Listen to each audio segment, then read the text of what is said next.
کبھی سوچا ہے کہ جب ہم کسی سے مدد مانگتے ہیں تو وہ دعا اور عبادت سے کتنا مختلف ہوتا ہے؟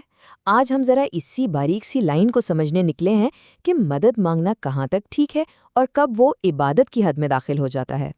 تو بات شروع ہوتی ہے ایک بہت ہی بنیادی اصول سے، دعا عبادت کا جوہر ہے۔ یعنی دعا صرف عبادت کا کوئی حصہ نہیں، دعا ہی عبادت کی اصل روح ہے، اس کا مغز ہے، اور یہی وہ نقطہ ہے جو ہماری آج کی ساری گفتگو کا مرکز بنے گا۔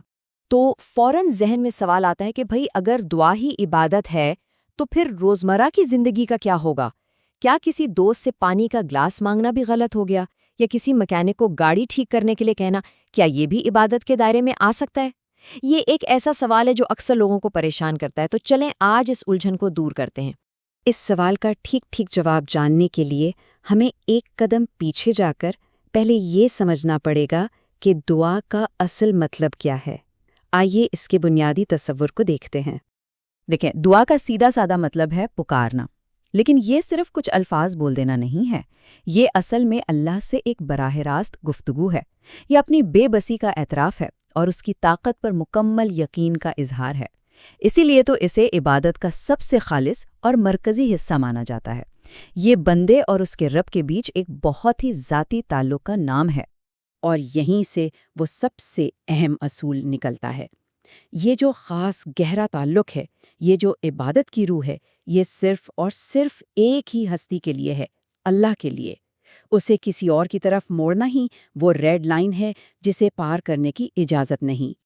تو پھر واپس آتے ہیں اسی سوال پر کہ دوست سے پانی مانگنے کا کیا ہوگا۔ چلیں اب اس کے عملی پہلو کو دیکھتے ہیں اور سمجھتے ہیں کہ جائز اور ممنوع مدد میں اصل فرق ہے کیا۔ اس فرق کو سمجھنے کا سب سے آسان طریقہ یہ ہے، کیا جس سے مدد مانگی جا رہی ہے وہ اسباب کی یعنی کاز اینڈ ایفیکٹ کی دنیا کا حصہ ہے یا اس سے آگے کی بات ہے۔ ایک طرف وہ مدد ہے جو طبی قوانین کے مطابق ممکن ہے، اور دوسری طرف وہ مدد ہے جو غیب کے پردوں کے پیچھے سے مانگی جا رہی ہے۔ جائز مدد وہ ہے جو اسباب کی دنیا میں ممکن ہے۔ آپ کسی سے پانی مانگتے ہیں کیونکہ وہ فزیکلی طور پر اٹھ کے پانی لا سکتا ہے۔ آپ مکینک کے پاس جاتے ہیں کیونکہ اس کے پاس وہ ہنر اور اوزار ہیں جس سے گاڑی ٹھیک ہوتی ہے۔ یہاں آپ اس شخص کی صلاحیت سے مدد لے رہے ہیں، اس سے کسی معجزے کی امید نہیں کر رہے۔ لیکن اس کے بالکل برعکس جب مدد عالم غیب کی ہستیوں سے مانگی جاتی ہے تو سارا معاملہ ہی بدل جاتا ہے۔ کسی فوت شدہ بزرگ، نبی یا فرشتے کو پکارنا اس لیے ممنوع ہے کیونکہ آپ ان سے وہ کام کرنے کو کہہ رہے ہیں جو اسباب کی دنیا سے باہر ہے۔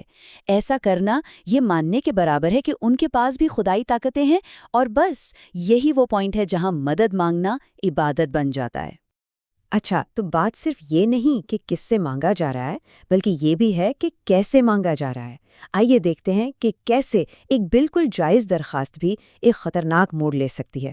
ذرا تصور کریں، آپ نے کسی سے مدد مانگی، بالکل ٹھیک ہے، وہ شاید بھول گیا، آپ نے یاد دلا دیا، یہاں تک بھی کوئی مسئلہ نہیں۔ لیکن جب آپ اس کے سامنے گڑ گڑانے لگیں، بہت زیادہ اصرار کریں کہ بس تم ہی ہو جو یہ کر سکتے ہو، تو انجانے میں ایک حد پار ہو رہی ہوتی ہے۔ یہ قول اس کیفیت کو بہترین طریقے سے بتاتا ہے۔ جب اصرار حد سے بڑھ جائے تو اس میں یہ گمان شامل ہو جاتا ہے کہ شاید اصل اختیار اللہ کے پاس نہیں بلکہ اسی انسان کے پاس ہے۔ امید اس شخص سے جڑ جاتی ہے اور یہیں سے توحید کی بنیاد کمزور پڑنے لگتی ہے۔ تو ہم نے جائز اور ناجائز مدد کو دیکھا اور مانگنے کے انداز پر بھی بات کی۔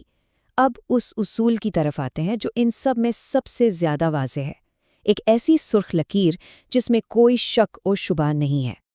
اصول بالکل صاف ہے، عالم غیب کی کسی بھی ہستی کو مدد کے لیے پکارنا دعا ہے، اور دعا عبادت ہے، اس لیے یہ سختی سے منع ہے۔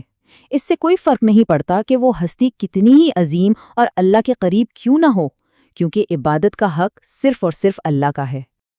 دیکھیں، یہاں 3 خاص عربی الفاظ ہیں جو اس بات کو اور گہرائی دیتے ہیں۔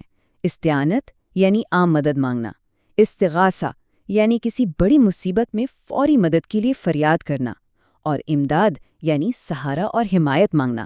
قرآن یہ واضح کرتا ہے کہ مدد کی یہ تمام اعلیٰ شکلیں جن میں غیبی طاقت کا تصور شامل ہے صرف اللہ کے لیے ہیں۔ یہ ایسے دروازے ہیں جو صرف اسی کی بارگاہ میں کھلتے ہیں۔ لیکن آخر یہ سب اصول اور قوانین ہیں کیوں؟ بات صرف منع کرنے کی نہیں ہے، ان اصولوں کے پیچھے ایک بہت گہرا روحانی فلسفہ چھپا ہے، عزت نفس اور اللہ پر کامل بھروسے کا فلسفہ۔ نبی اکرم صلی اللہ علیہ وسلم کی یہ مشہور حدیث اس پورے فلسفے کا خلاصہ ہے۔ جوتے کا تسمہ بھی چاہیے تو اللہ سے مانگو۔ یہ ہمیں سکھاتا ہے کہ اپنی چھوٹی سے چھوٹی ضرورت کے لیے بھی سب سے پہلے اس کے سامنے ہاتھ پھیلایا جائے جو سب کچھ دینے پر قادر ہے۔